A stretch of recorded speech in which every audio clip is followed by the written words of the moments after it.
Et puisqu'il fait beau et qu'il fera beau ce week-end, on verra tout cela avec la météo en fin de journal. On prend l'air et on quitte pour une fois la métropole lilloise avec une destination bucolique, le terri d'Aillycourt près de Bruay-la-Buissière. On vous présente une nouvelle utilisation originale des terris sur Grand Lille TV. La vigne, 3000 plants de vigne ont été plantés le mois dernier sur le versant sud-ouest d'un terri en plein soleil. Celui-ci est resté opérationnel jusqu'en 1954, puis la nature a repris le dessus et offre désormais une terre propice à la viticulture. La première récolte devrait avoir lieu en 2013 avec une cuvée de vin blanc, de chardonnay précisément. Élodie Bernachon est allée vérifier sur place la bonne tenue des plants de vigne sur ce terri. Elle a rencontré Gérard Foucault, le maire d'Aillycourt. Je vous propose de l'écouter. Je suis d'abord un enfant du pays. Je suis fier effectivement qu'on ait planté de la vigne sur ce terri du Debis d'Aillycourt qui sauvegarde le passé tout simplement et qui va honorer à notre ville effectivement autre chose. Pourquoi pas, c'est une première en France. Ce n'est pas pour en faire un commerce, c'est d'abord pour élaborer, disons, pour donner un sens à ce terri, et aussi bien sûr une consommation tout à fait raisonnable, qu'elle soit partagée pour les vins d'honneur ou autres, mais surtout pour donner à Aillycourt cet élan. L'information principale de cette journée, c'est aussi et surtout la convocation ce matin au tribunal de Lille de 20 salariés grévistes du chantier du Grand Stade. Ces employés d'Eiffage devaient répondre du blocage du chantier qui dure depuis 10 jours maintenant. Un blocage illégal selon l'entreprise. Mais ce matin, le juge du tribunal de grande instance n'a visiblement pas été convaincu par les arguments d'Eiffage.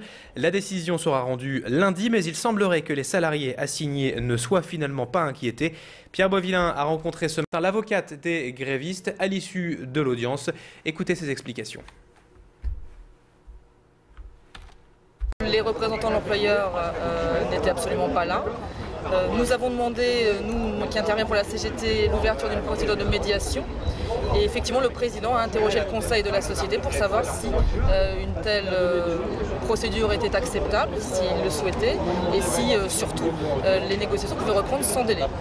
Le conseil a appelé les représentants du groupe Eiffage qui lui ont effectivement indiqué que les négociations pourraient reprendre si le chantier était débloqué. On évoque à présent l'actualité politique nationale et ses répercussions dans la région Nord-Pas-de-Calais, puisque vous le savez certainement, hier soir sur France 2, Jean-Louis Borloo a annoncé son intention de quitter l'UMP en vue des futures présidentielles. Et du coup, la réaction du député maire de Lambersart, Marc-Philippe Daubresse, un proche de Jean-Louis Borloo, était attendue aujourd'hui. Mehdi Hariri a donc téléphoné ce matin à Marc-Philippe Daubresse. Les idées de cohésion sociale, de justice, d'écologie responsable, de république fraternelle. Et donc, clairement, hier, Jean-Louis Borloo a voulu incarner une offre politique en décidant de porter ses idées à l'extérieur de l'UMP. Et nous, les centristes de l'UMP, nous allons continuer à les porter à l'intérieur de l'UMP. Le nouveau président du Conseil général du Nord, Patrick Caner, tenait ce matin sa toute première conférence de presse. Et devant les journalistes de la région et du département, il a présenté les principaux chantiers de son mandat, que sont notamment l'amélioration du fonctionnement de la maison pour le handicap, la mise en place de plateformes multimodales autour du canal Seine-Nord et l'amélioration du système d'intercommunalité dans le département.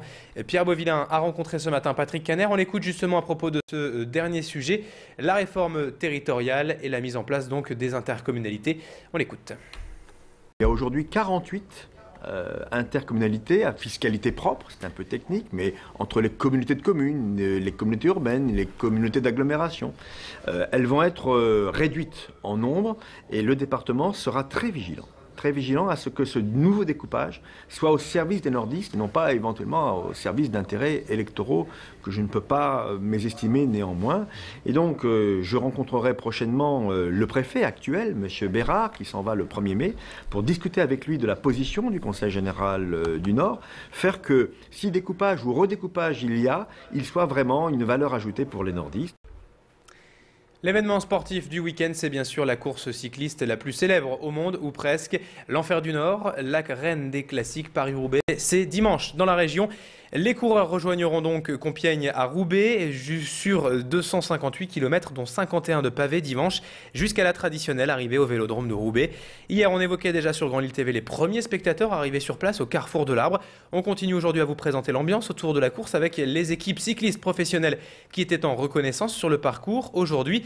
Mais nos reporters, Loïc Blondel, lui, il a rencontré plutôt les cyclistes amateurs qui profitent de l'ambiance de la course et du beau temps pour s'imprégner justement des pavés de Paris-Roubaix quelques jours avant la course. Je vous propose justement à ce sujet d'écouter leurs explications. Les cyclistes amateurs de Paris-Roubaix au micro de Loïc Blondel. C'est une fierté pour le Nord. Hein. Pour le Nord, c'est formidable cette course, parce que c'est très médiatisé. Et bon, on voit le Nord dans dans le monde entier pratiquement. Pour moi, c'est une course mythique, une atmosphère spéciale. Ça, c'est un choix. Il y en a qui préfèrent la pluie pour la boue. Et il y en a qui préfèrent rouler sur du sec. Bien sûr, il y aura la poussière. Du sport, toujours en cette fin d'édition avec le programme du week-end. Ça démarre dès ce soir à 20h30.